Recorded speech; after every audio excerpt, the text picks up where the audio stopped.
Hey y'all, coming to you from my kitchen table that I still have.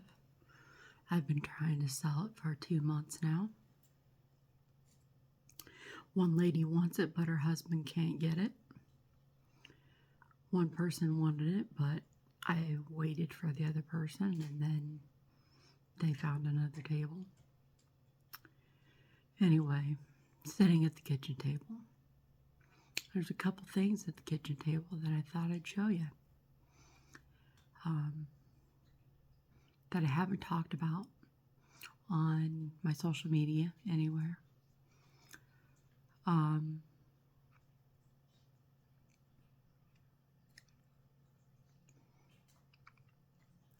don't know why,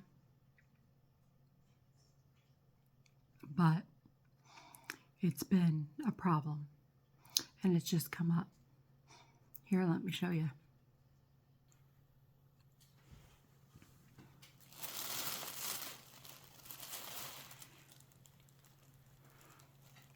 Peanut butter and mice traps.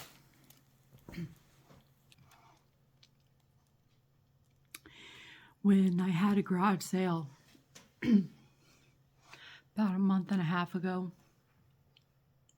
we were sitting out waiting for people to come, and all of a sudden, out of the corner of my eye, I see a mouse scurrying around in the garage. And so we set a couple traps out there that we grabbed at the store and put some cheese on it and caught a couple mice. So then we got rid of those and then set several more. And then the other day,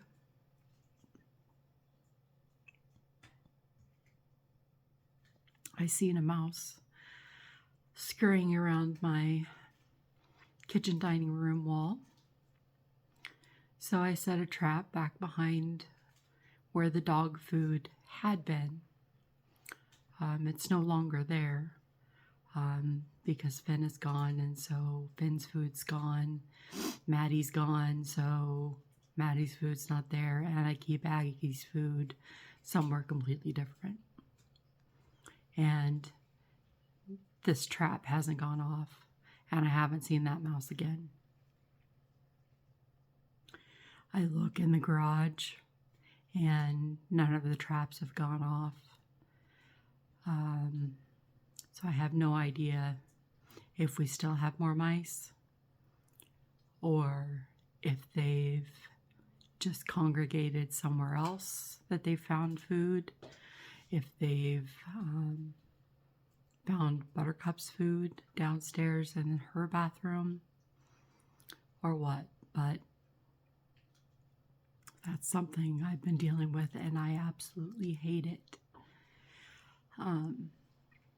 I've been having my son come over to deal with it because it's so ugh for me. And I did set the trap that I put behind where the dog food had been and figured that out myself.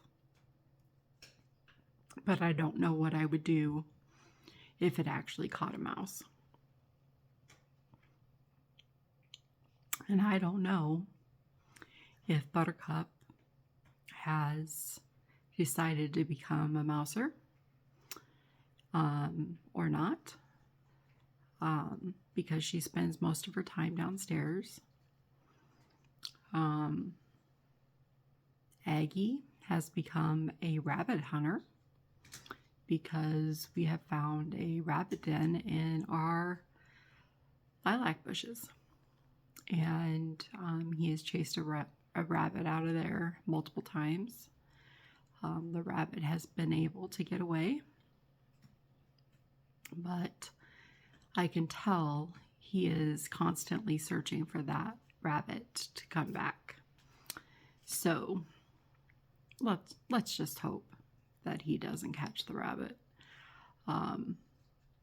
because there was a time that Finn caught, well, actually we think that Maddie caught the rabbit and Finn got a hold of it and then killed it. Because I don't think Finn has the nose to sniff out a rabbit. He is a retriever. He is not a sniffer. And he just doesn't, that's just not something that he would do. And so, anyway, I just hope that Aggie does not become a rabbit chaser. But as far as Aggie goes, there's a couple things that I'm dealing with, and I might as well talk about them since I'm talking about the dogs. Aggie, as well as myself, is recovering from trauma. He was taken by my ex on the day that he beat me and tried to break my neck. And he has trauma towards men now, and especially in the house. He becomes severely aggressive. If I pick him up, turn him around where he can't see the mail, he will calm down, but he has to stay in my arms. I am his person. He is protecting me. And that bond got stronger when he was taken away. And so I am going through a lot of training, special training with Aggie to deal with the reactivity, because I have to be able to get him certified as a psychiatric service dog. He cannot have any reactivity to be certified. So we're doing lots of training to expose him to men, to people, to different situations, to dogs, to other animals. Lots of training inside the house as well, to where he doesn't react and bark to things and sounds that he hears outside, like the mailman or the garbage truck or whatever is going on. And all that. So he is dealing with trauma too. And it breaks my heart that he was traumatized. And I know he was traumatized in that week and a half that he was away from me. I am sure that he was not taken care of, because I took him to the vet right afterwards, and the very next day that I got him back. And he was severely dehydrated. He had to have 3 bags of fluid. He had lost a pound of weight, and for a very small dog, that is a lot of weight to lose in a very short period of time.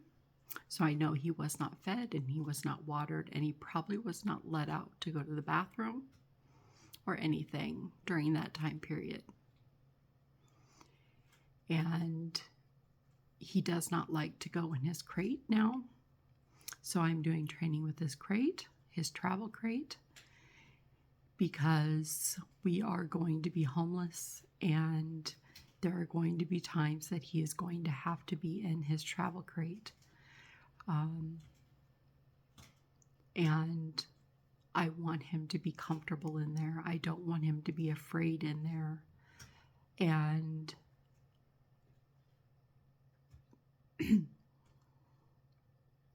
I am just trying my best with him to be able to reduce this reactivity, and so I can get him certified as a psychiatric service dog. So we spend a lot of our evenings in serious training sessions. But I'm also dealing with the trauma of it. The trauma of everything that has happened since May. And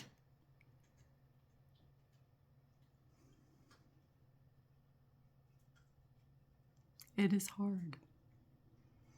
I am in therapy 4 times a week right now.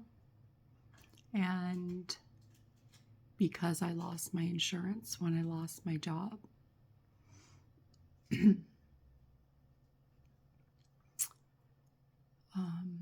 I'm unable to go to any other doctors or any other appointments.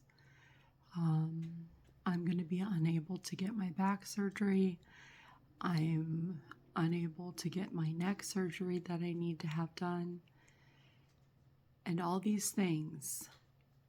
And it's all because of trauma. I had trauma at work. I had trauma from the incident in July. I have trauma from the loss of everything, of losing my home, of losing my other dog, of losing what I pictured my life to be. And one day, and today I have hope. I don't always have hope. But one day I will get back on my feet and things will be okay. But that's not today, and that's not going to be tomorrow. It's going to be a very long process to do that. So if you can support these videos, I appreciate it. If you can share, I'd appreciate it as well. These videos will help get hopefully my subscriber count up.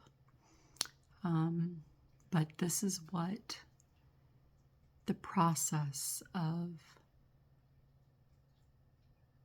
heading into homelessness in 2025 and 2026 looks like for me. And I'm being 100% honest. And I will continue to try to post these videos. Some of the hard days I might not, because those days are really hard. When a hard day hits, it's pretty dark. It's pretty iffy, pretty dark. So if anybody wants to support, they can. You can go to marcythatstickerlady.com and support my sticker business there. You can support on Facebook at that same name. And you can support me if you see me out selling at stores or vendor fairs or anything that I can get my hands on to go to make a little bit of extra money. I will be doing. So far, I have found something for Small Business Saturday, which I'm hoping turns out well. I have to make a few things before then, but I'm getting a lot of traffic on my Shopify, but I'm not getting a lot of conversion into sales. So if anybody could buy something, things aren't very expensive. There's one bundle that's expensive, but all the other stuff is $10, $8, $5 with very little shipping cost. So anyway, if you can support, I'd appreciate it. And thank you for listening. And I'll talk to you again sometime.